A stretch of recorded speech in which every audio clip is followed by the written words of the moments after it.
So we dug the foundation trenches for the staff quarters and the cottage, and today we're building the foundation box and dealing with a disastrous brick delivery. Fasten your seatbelts because things are about to move at some speed.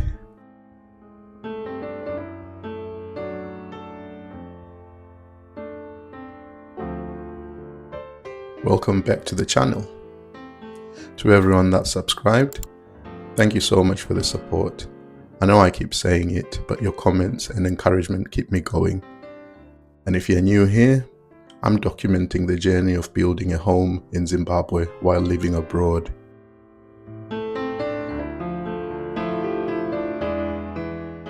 Now you can see the foundation trenches have been dug and the concrete footing has been poured.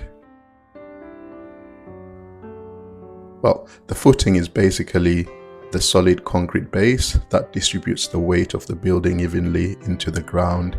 Without it, the walls would eventually crack or sink, especially once the building settles. So it's one of the most critical steps in the foundation stage.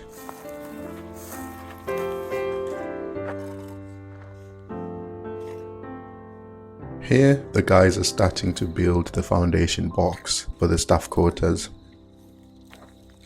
Since we started building, I decided to go ahead and buy all the bricks for this part of the project.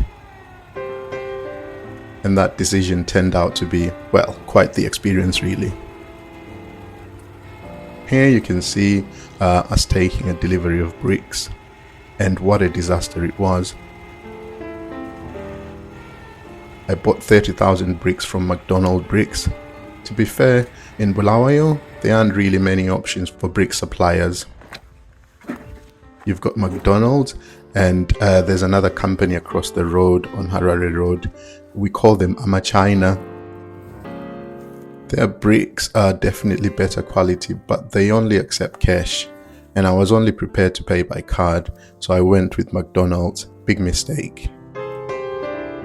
The quality wasn't great, and to make things worse, the loading and offloading were done terribly. If you look closely, you can see that the bottom rows of the pallets were already cracked, so whoever loaded them did a really poor job. Then to top it off, the young men operating the crane seemed inexperienced really. The bricks were breaking left, right and center. I had to call the manager to make it clear that I wasn't going to pay for such a poor service, and wouldn't you know it, the next two loads were handled a lot better. It's a reminder really that sometimes you have to speak up when you're not happy with workmanship. You know, people always say building in Zimbabwe is not for the faint-hearted, and they're really right, you know. It's a shame that there's no reliable one-stop company that you can just hand over your project and relax. Most of us have to manage things ourselves, have to deal with unreliable suppliers and weave through all sorts of challenges. Anyway, the guys kept going, and you can see in the next delivery there were far fewer breakages. Moral of the story, if you can, buy from Amachina. Their bricks are stronger and better baked than Macdonald's in my opinion. We've made great progress here. The foundation box for the staff quarters is complete, and the team's now moving onto the cottage.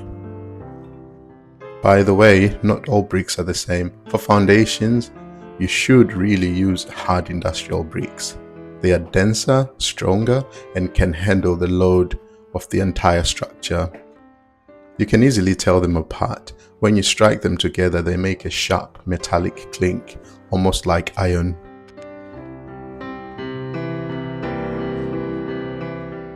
That black roll there you see is the DPC, or the damp-proof course. It's the plastic barrier that prevents moisture from rising up the walls from the ground. In simpler terms, it keeps the walls dry, stops paint from peeling and prevents mold and damp from creeping up. Because our foundations are quite high, we decided to add a few extra layers of DPC. And I went with high foundations for a few reasons really.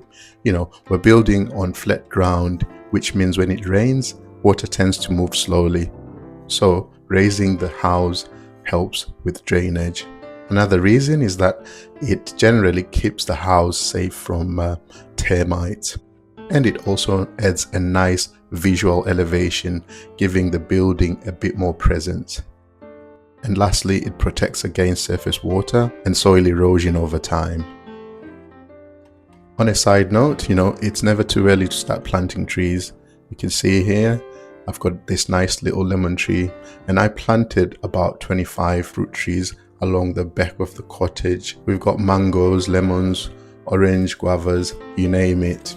But you have to be strategic about where you plant. Avoid putting large root trees like avocados near buildings and power lines. They'll cause damage over time. The smaller fruit trees like lemons, peaches, guavas, and so on are much safer and easier to manage. You can see the young lad in the background watering the seedlings. We're trying to bring a bit of life to the place early on. And now the foundation boxes are done. This is where the excitement really kicks in, because you can finally see the footprint of your buildings. You start to get a feel for room sizes and how everything will come together. They might look a bit small on the camera, but they're really not. Each bedroom in both the staff quarters and the cottage is at least 9 square meters. That's enough for a double bed, a wardrobe, and a bit of walking space. In the cottage, we've got an open plan kitchen, dining and lounge area. And you can see here, we've got a master bedroom at the front, and an office and maybe walk-in closet in the middle. And right at the end, we've got the ensuite. The staff quarters is a similar structure, 2 bedrooms separated by a shared toilet and a shower, plus a small open plan kitchen and lounge area. We're making great progress here, and it feels amazing to finally see the layout taking shape. And before I wrap it up, I just want to say thank you to everybody that's subscribed. To my day ones like Tawanda, who's been here since we started, and a few other guys, I appreciate you all. When I started documenting this project, it was just a small idea, really, just to have something for myself to look back at. And now, just a couple of months later, this channel has taken a life of its own. We're now at over 1,000 subscribers, and I honestly have no words for the love and support you've shown. And if you haven't subscribed yet, join us. It's going to be one heck of a ride, and it's absolutely free. And that's all I've got for you this time, so catch you in the next one. Peace.